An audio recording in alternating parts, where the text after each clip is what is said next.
Excelente. Bueno, somos el equipo 7 y esta es la actividad 4. Entonces vamos a dar una pequeña conclusión de todos los capítulos que vimos, que era de 2 al 7, nos lo dividimos a la mitad. Muy interesantemente.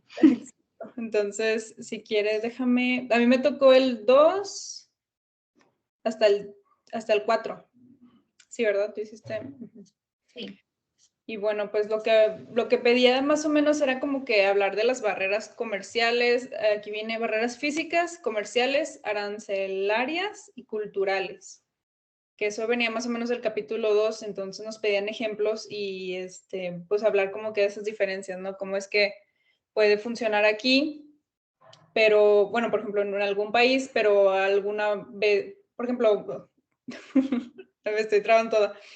Me impresionó mucho el caso de Barbie que decía que lo intentaron meter en China. ¿Sí era en China? Sí. Pero que a la gente no les gustó porque allá buscan como cosas más bonitas, más kawaii, que es como funciona allá. Y no les gustó tanto como que Barbie tuvo algún fracaso, entonces tuvieron que hacer allí un cambio.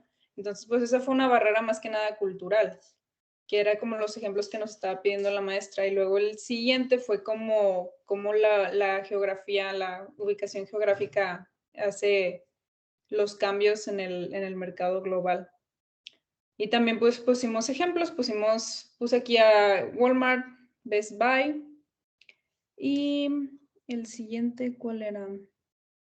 ¿Cómo se relaciona el mercado global con responsabilidad social? Porque pues también, y control ambiental, porque pues sí, es algo que sí se está viendo últimamente, porque pues algunos países tienen más oportunidades que otros, ¿no? Hay unos que están más limitados y pues en todo eso te tienes que ir adaptando para pues vender, que ese es el punto de todo. Y al capítulo 4 era pues era como un glosario, entonces hablábamos como de las diferentes creencias, los valores culturales que hay en todos los países, los procesos de conocimiento y el cambio cultural, que es como lo que más nos estamos enfocando en estos capítulos, ¿no? En los cambios culturales. Y ya eso fue por mi parte.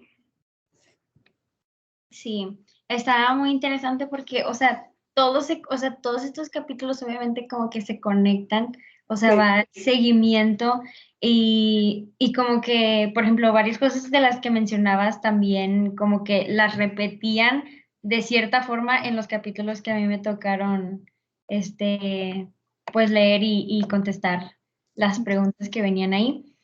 Por ejemplo, en el capítulo, ¿cuál? ¿El 5? Que fue sobre las, a ver, déjame checarlo aquí para no mentir. Sí, de cultura, estilo de administración y sistemas comerciales. Como dices, ahí vuelve como a recapitular y enfatizar mucho a lo de cómo afecta la cultura en el estilo de administración, en los sistemas comerciales, en la manera en la que comunicas, en la manera en la que se llevan a cabo los procesos y todo eso. Y daban ahí algunos ejemplos que venía la historia de una muchacha, de una joven, perdón, de una jovencilla estadounidense que fue a trabajar a Japón y pues ella era pues una jefa, o si se puede decir así, líder de su equipo y ahí como que la gente de Japón o sea, no le tomaba como la seriedad a su cargo y incluso no se referían a ella, se referían como que a su equipo de trabajo que eran puros hombres, porque en Japón la cultura es como que las mujeres y los hombres están como que eh, em, encasilladas en el rol dependiendo de su género. Entonces, solamente yo vi ahí que solo el 10% de los cargos de dirección en las empresas los ocupan las mujeres. Entonces, por eso ella sintió como que todo este choque de la manera en la que se dirigían en las empresas, cuando pues para ella era normal estar como que en Estados Unidos en su empresa normal de que dirigiendo proyectos, etcétera. Pero aquí sí fue así como que nadie le dirigía la palabra a ella y todo era como que o casi así. Este, entonces está muy curioso. otra de las cosas que mencionaba era sobre el lenguaje simbólico que habla, como una teoría de Edward Hall, que hace mención de cómo percibimos, está bien, está medio confusa, pero habla sobre cómo percibimos como los espacios en, como en las instituciones. Por ejemplo, no sé, en México es muy común que los directivos tengan como la oficina más grande y que esté como que en el último piso.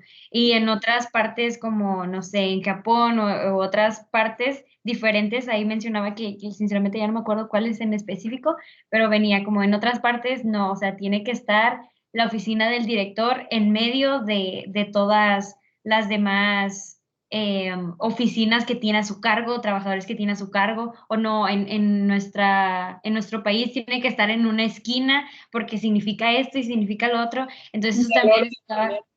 ¿Mandé? El orden también como que de todos es diferente. Ajá, el orden de todo es diferente. Entonces me pareció súper curioso de que, o sea, como en ese tipo de cosas tan como, no sé, insignificantes o que las vemos como que, sí, o sea, como ya establecidas en otras partes, es totalmente diferente, le dan como que todo un contexto diferente a las cosas.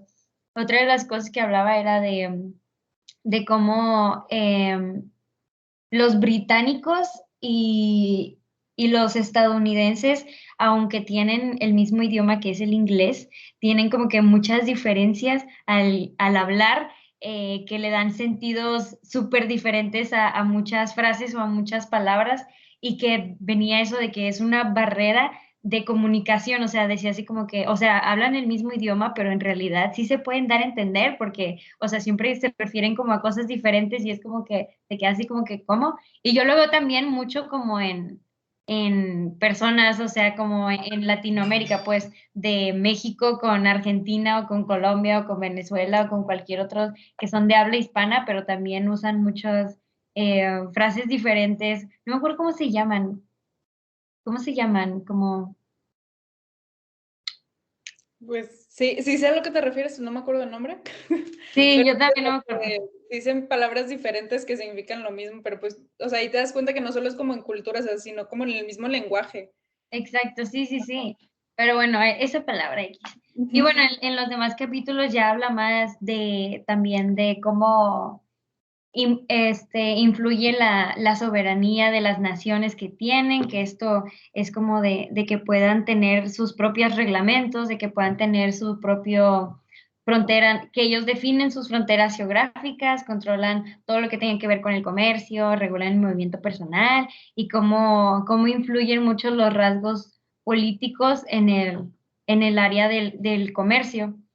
Y en el último habla sobre el entorno legal internacional, que básicamente se basa en las bases que se fijan de los sistemas legales, en la resolución de conflictos internacionales, la ley comercial dentro de los países y las leyes de Estados Unidos que se aplican en los países anfitriones. Aquí hace mucho como énfasis en Estados Unidos y cómo se rigen ellos y cómo rige a otros países, porque pues es una de las potencias, ¿no? Estados Unidos. Sí, es como que ellos ponen el tono y a ver si Ujú. funciona con los demás, o si no, ya tienen que empezar a hacer los cambios, pero Sí, justo eso. Y así. muy bien, entonces esta fue la gran actividad, la 4, ¿verdad? La actividad Ujú. 4. Y pues nada, nos vemos en la próxima.